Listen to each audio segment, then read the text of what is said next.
Is your novel way shorter than it should be? Perhaps the word count for the genre you're writing is 80,000 words, but you only have 40,000 words written. That's only half of what you're supposed to write. So how in the world are you supposed to write another 40,000 words? Okay, take a deep breath because I have 7 tips that will help you hit that writing goal.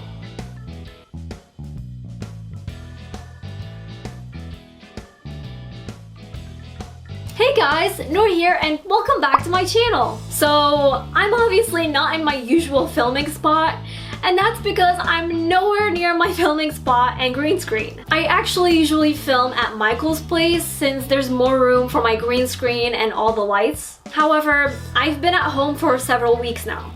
Thankfully, I did bring my camera with me.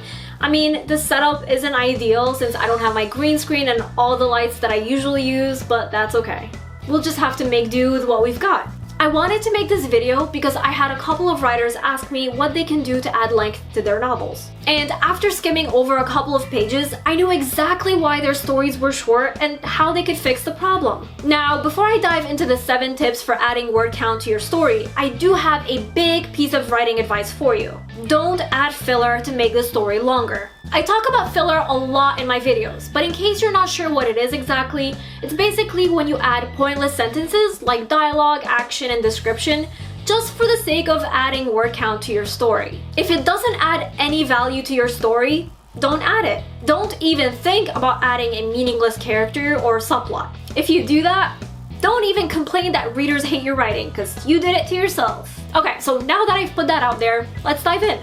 Tip number 1, make sure you develop your main character. Underwriters often create these cardboard characters. They have a face, they have a voice, they even have some emotions, but we don't know why they're the way they are. So these characters show up on the page, do what they gotta do, and then leave, which doesn't really help the word count go up. These characters might be angsty, but we don't really understand why. What in the world happened to them in the past? This can apply even if your protagonist isn't angsty, by the way. They can be the most chipper person in the room, but again, why are they like that? Were they raised in a happy, loving household?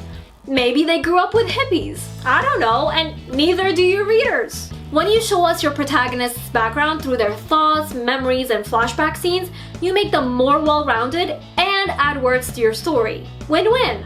Tip number 2, develop your side characters. Obviously, don't start explaining each character's past like that random employee at the grocery store. That would be filler, and we're not about that. But you should develop side characters who are close to your protagonist. It's important to know why your protagonist's mean mother is the way she is. This should obviously not happen in the span of one scene. Give us hints here and there through the side characters' actions and what they share with other characters throughout the book. Make it natural, and in doing so, you make them more believable and increase your word count.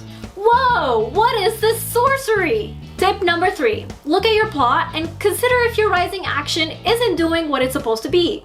Which is rise. I often find that underwriters get so hyped by their first chapters and inciting incident that they're just about ready to jump right in, vanquish the bad guy, and get out. But so much should happen between the inciting incident and the climax of the story. Before the protagonist fights the bad guy, they need to struggle a bit. This is something else to consider. Maybe you've created easy solutions for your protagonist. If they come across an obstacle and immediately figure out a way to jump over it, you've made things too easy. Complicate your characters' lives a bit. That's what makes a juicy, suspenseful story readers want to read. And in doing so, you add more words to that manuscript. Tip number 4, add purposeful subplots. Again, we don't do fillers here. Purposeful subplots include things like romance and conflict between characters. You can even use subplots to develop characters and show us why they're the way they are. These are so great for increasing your word count. I won't talk more about subplots here since I made a video all about writing compelling subplots. I'll leave that in the card up here. Tip number 5, show, don't tell.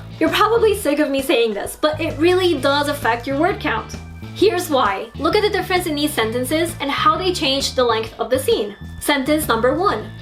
I drew my sword and cut his shirt open. Versus sentence number 2.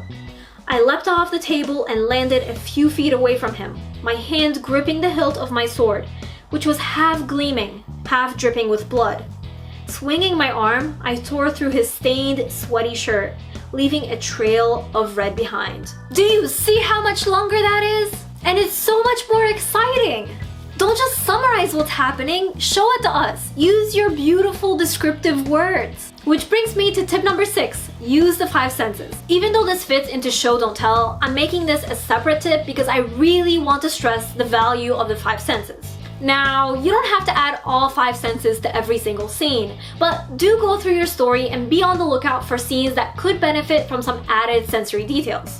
For example, here's an instance where I used the 5 senses in my novel Divinity Falling. My fallen angel Adriel is running after Addie and he chases her out of a nightclub. This is him standing outside.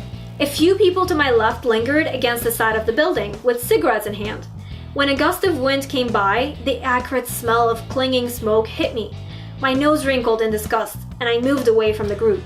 He's a fallen angel, so these smells are super new to him. Here, I created a visual with the gust of wind blowing smoke, and I made readers smell the strong smell of cigarettes. It lengthened the scene, but it also added value because it centered the reader and made us experience what Adriel is experiencing for the first time. And you can do the same thing in your story. Use the 5 senses. And last but not least, tip number 7, don't forget to set the scene.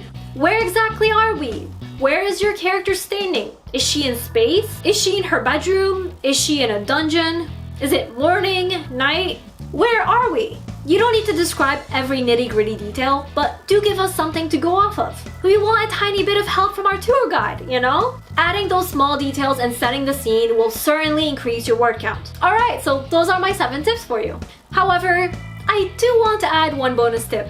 If you feel like you already have well-rounded characters, sensory details, a good sense of the scene, and all the things that I talked about here, but your story is still short, then maybe consider if your story is not a novel. Maybe it's a novella or a short story, and that's okay too. Let me know in the comments, do you typically underwrite or overwrite, and what do you do to fix that? I'd love to know. And before we go, I just want to give a quick shout out to Sarah Frayne and Lori B from my shoutouts here over on Patreon, as well as all my amazing patrons. You guys are so awesome. Thank you so much for your support. And if you're new to my channel, make sure you subscribe for weekly writing advice videos. And don't forget to follow me on social media to see what I'm up to from day to day and get to chat with me. And remember, Nour for president!